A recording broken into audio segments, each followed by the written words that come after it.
مولانا جمال الدین روحانی صاحب په طارق جمیل صاحب باندې رد کړی دی چې طارق جمیل صاحب د سود په باره کوم خبره کړې ده، په دې کې طارق جمیل صاحب خطا شوی دی.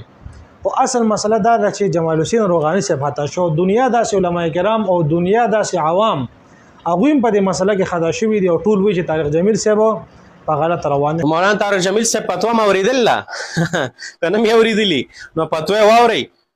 په سود یې فتوا ورکړې ده چې سود ورکول دا جایز دي. نو واورئ فتوا. मतलब इतने तो पैसे होते नहीं हम लोगों के पास कि हम सारी पेमेंट कर दें और कर दें। लेकिन सूद देने से काम हराम नहीं होता, हाय हाय लेने से हराम होता.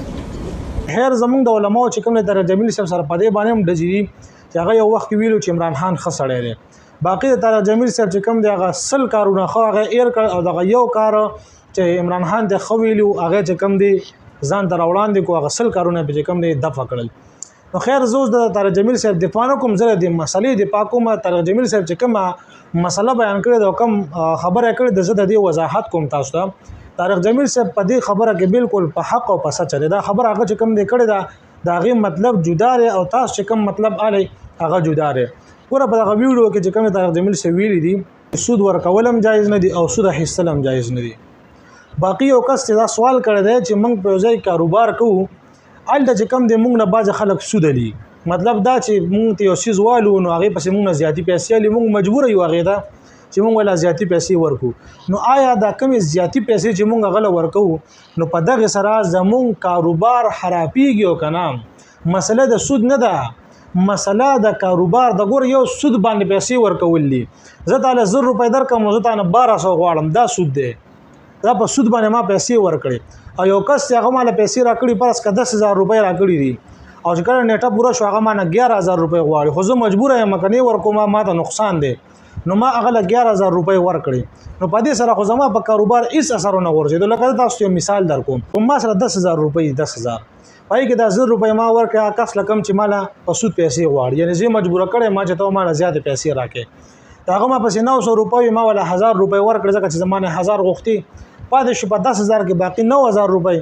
نو دا 1000 روپۍ چې ما د 10,000 روپو نه ورکړې نو زما په دې 9,000 روپو باندې هېڅ قسم اثر ونه غورځېدو، یعنې زما د 9,000 روپۍ نه حرامېږي، نه ورسره چې کوم دی په دې کې څه خوبث راځي هېڅ هم پرې نه راځي، د 9,000 روپۍ پاکې دي. البته که ته سود اخلي یعنې سود اخلي په سود باندې کار کوي یا سود باندې پیسې ورکوي سود اخلي نو په هغې سره ستا کاروبار خرابېږي، ستا په کاروبار اثر غورځېږي، ستا کاروبار سره حرامېږي ځکه پیسې چې کم دی ستا په کاروبار کې داخلېږي. خو که ته چا له پیسې ورکړې تا نه سود غواړي یعنې تا له سامان درکړی تا نه سود غواړي او ته په هغه سود هغه له ورکړې په دې سره ستا کاروبار کې څه اثر نه غورځېږي. په سود باندې پیسې ورکول نه یادوم خام تا نه چا پیسې درکړي دي تا له چا پیسې درکړي دي او هغه تا نه د هغې پسې سود غواړي او تا ورله سود ورکړو. نو دا مسله چې کوم دی طارق جمیل صاحب په دې بنیاد کړې ده. اکثر علما کرام او اکثر عوام په دې خبره نه دي پوه شوي، د هغوی وایي طارق جمیل صاحب دا خبره غلطه کړې ده. دا خبره هغه بالکل ټیک کړې ده چې په سود ورکولو سره یعنی یو کس چې هغه یو کمپنۍ سره کار کوي یا یو کمپنۍ نه قرض پیسې اخیستي هغه د سود غواړي او ده ولې هغه سود ورکړو، البته دی ګناهګار شو چې سود یې ورکړو. خو د ده چې کوم کاروبار شروع دی هغې هېڅ اثر ونه غورځي ځکه چې کاروبار د صحرایو پیسې راغلي نه دي، نو کاروبار خو چې کوم دی ټیک روان دی. دا مسله دغه شانتې ده او اکثر علما کرام او اکثر خلک د دې نه دي پوه شوي. نو موږ چې کوم دی د هغې وضاحت تاسو ته وکړو او باقي دی الله موږ هم پوه کړي، تاسو ټول دی الله پوه کړي. الله دې موږ ته علم نافع را نصیب کړي.